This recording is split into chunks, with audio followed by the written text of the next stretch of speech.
যারা আমার এই ভিডিওটা দেখছেন একটু দাঁড়ান, একটু আমাকে একটু পরামর্শ দেন। আসলে আমি একটা বিষয় জানতে চাচ্ছি।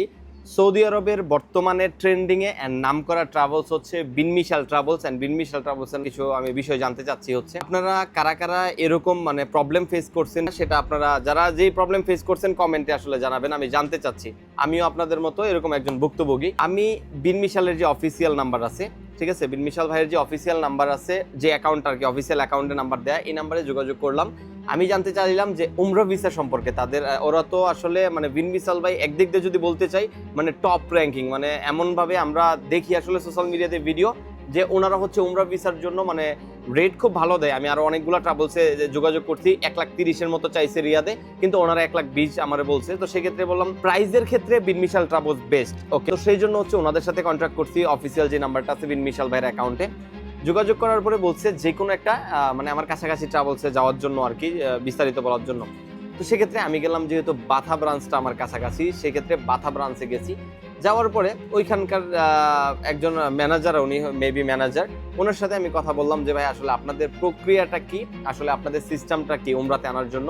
উনি আমার ডিরেক্ট বলতেছে কারে আনবেন। আমি বললাম যে আমি আমার আব্বুরে আনতে চাচ্ছি। ওকে, সেই ক্ষেত্রে উনি আমারে বললো যে সেক্ষেত্রে আইসা যে উনি রিটার্ন বাংলাদেশে যাবে সেটার মানে গ্যারান্টি কি। আমি বললাম আপনার কি গ্যারান্টি লাগবে। উনি বললে 25,000 রিয়াল দিতে হবে। আচ্ছা, এই পর্যন্ত কি কেউ মানে কোনো উমরা ভিসার যাত্রী 25,000 রিয়াল এই সৌদি আরবে আপনি গ্যারান্টিড দিয়ে কেউ কি আনছেন? কমেন্টে জানাবেন তো। আসলে আমি নতুন আর কি এটা, এই বিষয়টা আমি আগে কাউরে উমরা ভিসাতে বা উমরা ভিসা সম্পর্কে আমি তেমন আমার জানা নাই বা আমার আইডিয়া নাই, ঠিক আছে। তো আসলে ওনারা কি টাকাটা যে চাইলো 25,000 রিয়াল জামানত, আসলেই কি এটা যে চাইছে এটা কি মানে যৌক্তিক কোনো কথা আপনাদের কাছে মনে হয় কিনা, বা কেউ ফেস করছেন কিনা এরকম কোনো প্রবলেম? কারণ আমি যখন নাম্বারে কলে কথা বলছি, ওনাদের হটলাইন যে নাম্বারটা দেখেন, একটা কোম্পানি হটলাইন নাম্বার কেন দেয়? সেটা দেয় হচ্ছে প্রপার যাতে সার্ভিস দিতে পারে। আমি আমার যে কোনো একটা সার্ভিস দরকার, সেই জন্য আমি আপনার হটলাইনে দিচ্ছি কল। কেন?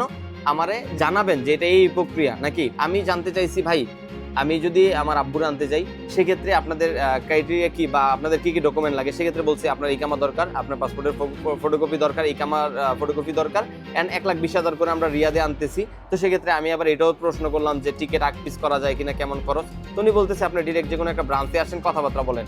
ব্রাঞ্চে তখন গেছি, রিয়াদ বাথা মার্কেটে যে ব্রাঞ্চটা ওনাদের, এটাতে আমি গেছি।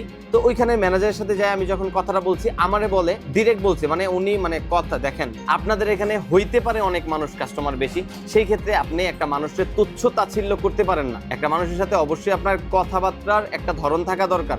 একটা কাস্টমার আসছে, আমার জানতে চাইলো বিষয়টা, উনি আমার চাইলেই বলতে পারতো ভাই আমরা তো এখন আপাতত মানে সিঙ্গেল পার্সন করে উমরা ভিসাতে আনতেছি না, চাইলে আপনি আপনার আব্বুরে আম্মুরে একসাথে আনতে